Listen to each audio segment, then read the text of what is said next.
Welcome to King Says So, a channel that advocates for one Africa, one land, one Africa, one language, one Africa, one currency, one Africa, one army.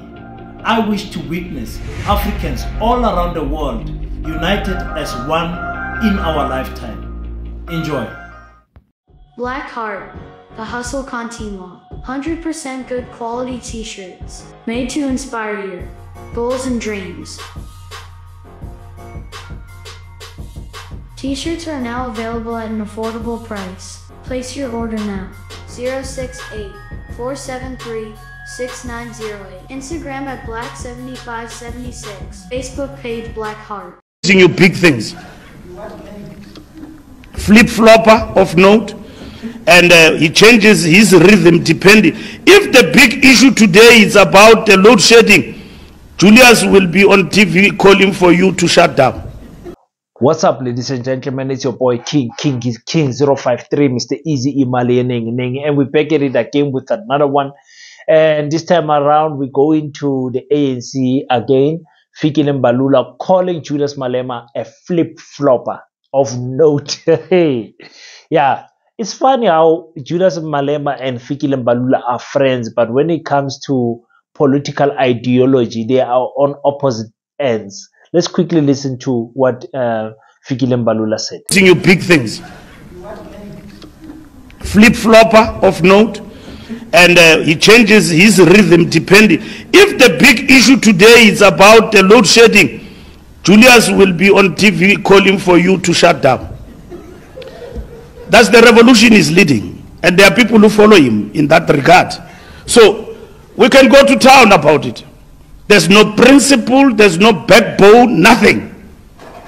At least in life and in politics, you must be known for having stood for something. They attack him about foreigners, he changes, he's on the other side. He's no longer very vehement on the foreigners issue like he used to, as a matter of principle. Changes depending on what happens. So you tell me that those are the people who are going to come and win overwhelmingly. The biggest loss of the ANC, it will mean that our people do not come out and vote in their numbers. If they don't come out, we'll lose. Even in the election where we garnered close to 8 million votes within a month, they could not obliterate the ANC. Our people still came out in their numbers and vote. In fact, the DA dropped. The biggest hung municipalities in this country are in the Western Cape. The ANC could not be obliterated. Politically, they had all the chances to do so. Our people, as we say, are heartful about things that get to be said and not done. And they will rather not go and vote. They don't offer any alternative. They did not go to them. If they base their analysis on the 46% that we got, that it gives them hope, then why didn't people go to them? They didn't. They stayed at home. They were protesting here at Luthuli House. Davidson, during the campaign, people didn't go and vote. They said, why are we going to vote when we don't have water? In the middle of the campaign, we were hit with load shedding. People complained about load shedding. When I said that to Kutato, that I expect the polling to be at 30%, they then interpreted to meaning that I'm saying ANC will get 30% next year. I said that.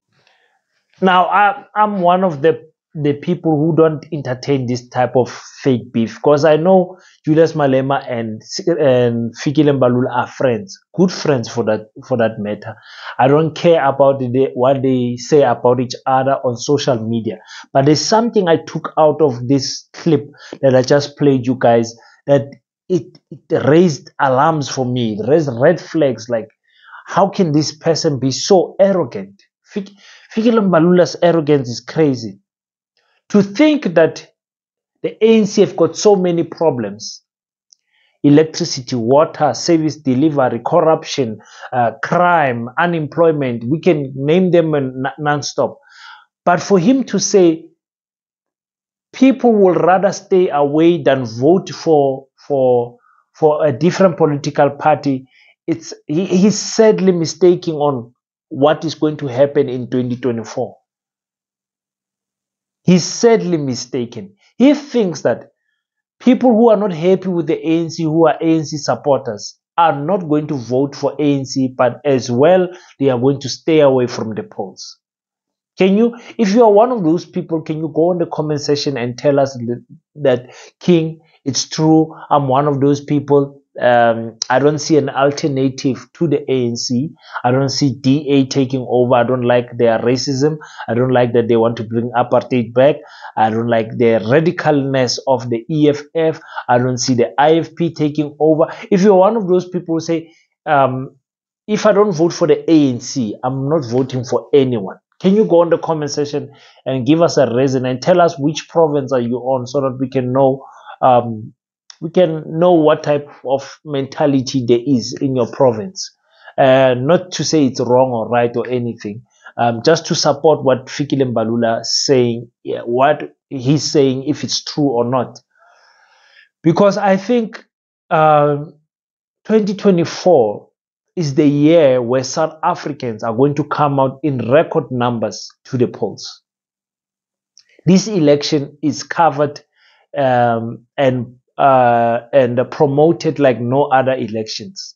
Why? Because of the EFF intervention in varsities and colleges. More young people are interested in politics now than ever. I've never seen young people so energetic and so excited about politics than ever than they are about the 2024 elections. We have seen many political party, whether it be Rise Mzansi, Build One South Africa, Action XA, you see more young people coming and taking even positions of power, positions of leadership in those political parties. So I don't think there's going to be an instant where people who are ANC loyalists stay away from the polls because they don't see an alternative. The alternatives are there.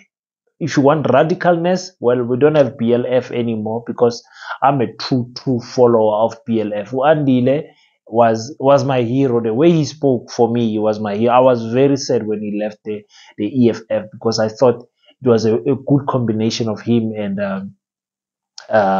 Julius Malema. But I guess sometimes two lions can't be in one pride. Well, they can be, but you know what I'm trying to say.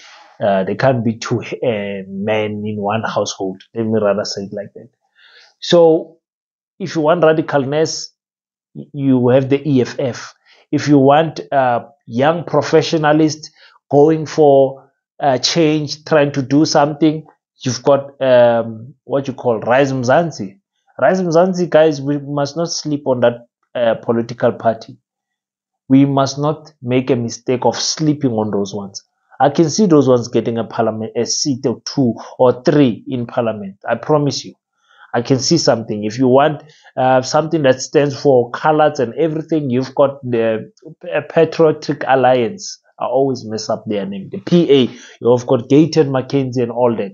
If you want mixed South African racial inter whatever party, you've got Build One South Africa. Mmusi Maimane is leading some incredible people there in that party. So I don't think that it is a solution for anyone in South Africa to say, listen, I'm not going to vote for the ANC, or if I don't vote for the EFF, I don't vote for anyone. No, go to the polls.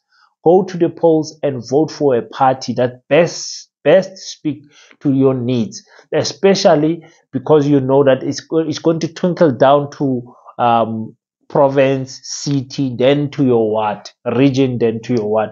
So you don't want your ward being led by a political party that you don't agree with ideologically at all. So continue to vote, my people, please. So the arrogance that the ANC is showing, and I'm saying the ANC because the what you call the SG is now the mouthpiece of the ANC. The ANC has got a national spokesperson, but the SG is forever speaking, and sometimes I think he shoots himself in the foot. I think when he because the SG does not look like there's someone that tells him, "I'm so cool, me to." Hayi sokhuluma idoti manje lento uzikhulumayo idoti. Understand? I understand he says that the ANC has made mistake and the ANC are trying to fix those mistakes. But don't be as arrogant to say if people don't vote for us, they will never come to you. They will they didn't vote for us, but why didn't they come to you? Because they don't see an alternative. 2024 is gonna be flames on the voting polls. I promise you guys. I promise you guys. So that's all I wanted to say about that. Thank you so much for tuning in, guys. For those who are new on the channel, please consider to subscribe. It's your boy King053, Mr. Easy Maleneng. We're trying to hit that 10,000 subscribers. By the end of the year, I believe we can. We are, I think, 1,200 short. So that's nothing. We're gonna get 10,000 subscribers before the end of December. So thank you so much, guys. Until we meet next time, don't forget to pray. And after you pray, stand up and do your best so that God can do the rest. See you next time. I salute you. Peace in Pan-Africanism.